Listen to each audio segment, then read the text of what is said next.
In the rural provinces of the Philippines, locals follow a very specific rule regarding midnight travel. If you are standing on a completely empty road and a single set of headlights happens to pierce the fog, you let it pass. The belief is simple. Vehicles operating in that utter isolation are no longer carrying the living. This photograph shows the typical daytime transit experience. The Philippine jeepney is intensely vibrant, crowded, and loud. It is the lifeblood of daily commuting, completely grounded in the physical reality of bumping shoulders, passing coins, and blaring radios. 3 years ago, a man named Marco found himself completely cut off from that physical reality. He was returning to Manila from a funeral, stranded on a remote highway near Baguio. A severe rainstorm had halted the bus lines. The streets were entirely empty, and his phone battery was seconds from dying. Out of the heavy rain, a battered silver jeepney rolled to a stop. The engine idled quietly. The driver sat entirely motionless.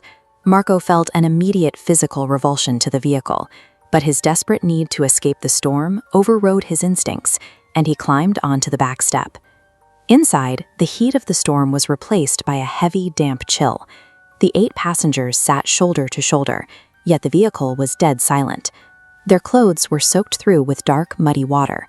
Their faces were chalk pale, and every single passenger was staring straight ahead without blinking. By prioritizing a quick ride over the local warnings, Marco had ignored the one tradition designed to keep travelers on the side of the living. He was caught in a space where the usual rules of travel didn't apply. The ambient noise of the rain seemed muffled. The air temperature plummeted. The absolute lack of human movement or conversational cross-chatter left him in a state of growing paralysis. Looking for any anchor to reality, Marco glanced at the rearview mirror. Staring back at him were the driver's eyes. They were entirely white.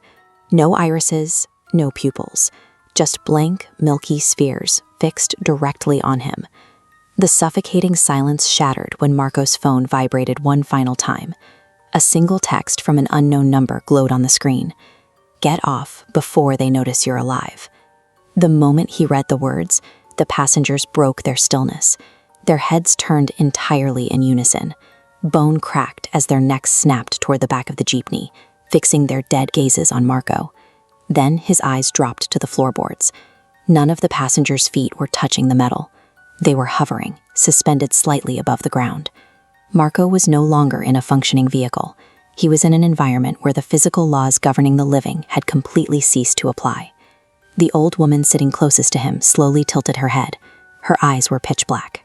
Thick, dark water began pouring continuously from her open mouth as she whispered, "You shouldn't be here." This photograph captures the actual terrain of the Cordillera Mountains near Marco's location. The geography here is highly unforgiving. Narrow, winding roads are carved directly into steep cliffsides. During severe typhoons, the mud gives way, plunging vehicles straight down into the deep river valleys.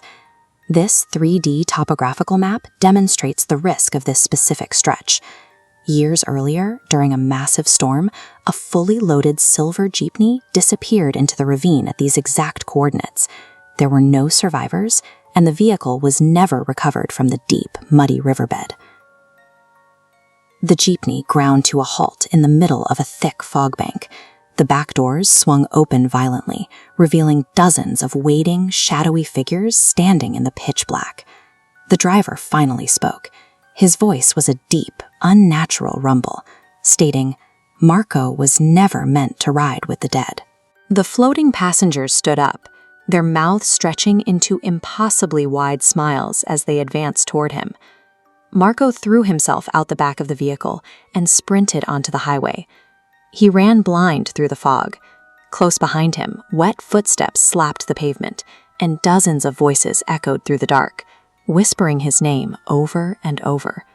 He was running as hard as he could toward the light, trying to reach the boundaries of the living world before the dark closed in. The chase ended instantly when a pair of blinding truck headlights washed over the road. A long-haul driver found Marco unconscious on the dry asphalt early the next morning.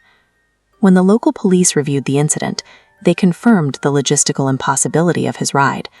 There were absolutely no transit routes operating near that isolated stretch of the mountain that night. Yet an undeniable physical anomaly remained. Police recovered Marco's phone beside him on the completely dry pavement.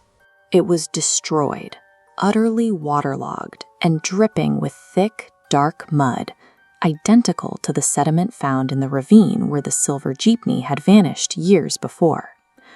The legend of the phantom Jeepney is deeply rooted in these isolated mountain passes.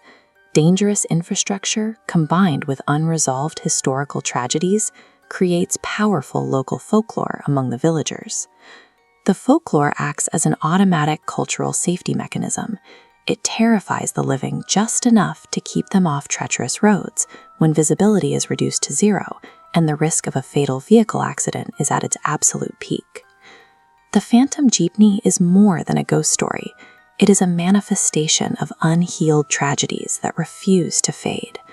It ensures that the victims of the mountain roads are never forgotten, perpetually searching the midnight highway for the souls they lost.